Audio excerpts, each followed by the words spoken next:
அடுக்குத்தொடர் இரட்டைக்கிளவி பற்றி பார்க்க போகிறோம். விறு கல கல மலை மலை இந்த சொற்களை பார்த்திங்கன்னா ரெண்டு ரெண்டாக வரும். பிரித்தால் பொருள் தராது.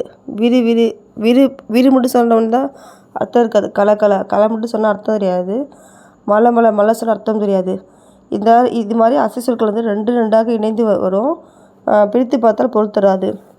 ரெட்டையாக இணைந்து வந்து பிரித்தால் பொருள் தராத சொற்களை இரட்டைக்கிளவி சொல்வோம். இரட்டைக்கிளவினா ரெண்டு தான், அவ்வளோதான் அர்த்தம். அடுக்குத்தொடர்னா அடுக்கடுக்காக வரும். 2 3 4 முறை வரும். இது என்னன்னா அச்சம், விரைவு, சினம், வெகுளி இந்த காரணங்களால் தான் இந்த சொல் வந்து ஒன்றுக்கு மேற்பட்ட முறை தொடர்ந்து வரும். இந்த அடுக்குத்தொடர் பார்த்திங்கன்னா எங்கே எங்கே எங்கே, பிடி பிடி பிடி பிடி பிடி, பாம்பு பாம்பு பாம்பு. இப்போ பார்த்திங்கன்னா அந்த அடுக்குத்தொடர் இதில் அது ஒரு வார்த்தை மட்டும் சொல்லும்போது அப்போ அர்த்தம் வரும். பிடி பிடி பிடி பிடி பிடி மட்டும் சொன்னால் பிடின்னு அர்த்தம் இருக்குது. எங்கே எங்கே எங்கேன்னு பேசும்போது எங்கே எங்கே எங்கே அப்படிங்கும்போது அர்த்தம் இருக்குது.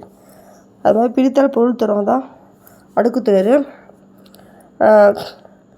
பலமுறை இடம்பெறும் ஒவ்வொரு சொல்லும் பொருளுடையது. ஒவ்வொரு சொல்லுமே பொருள் இருக்குது, அர்த்தம் இருக்குங்கிறாங்க. இரட்டைக்கிளவியை பிரித்தால் பொருள் தருவதில்லை, அதான் அர்த்தம். அடுக்குத்தொடரை பிரித்தால் பொருள் தரும், இதுதான் அர்த்தம்.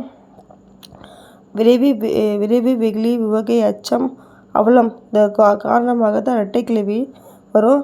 அடைமொழியாக வரும். குறிப்பு பொருளில் மட்டும் வரும் இரட்டைக்கிளவி. பார்த்திங்கன்னா அடுக்குனா அடுக்கு அடுக்கு, ரெட்டைனா 2 முறை தான் வரும், அவ்வளோதான் அர்த்தம்.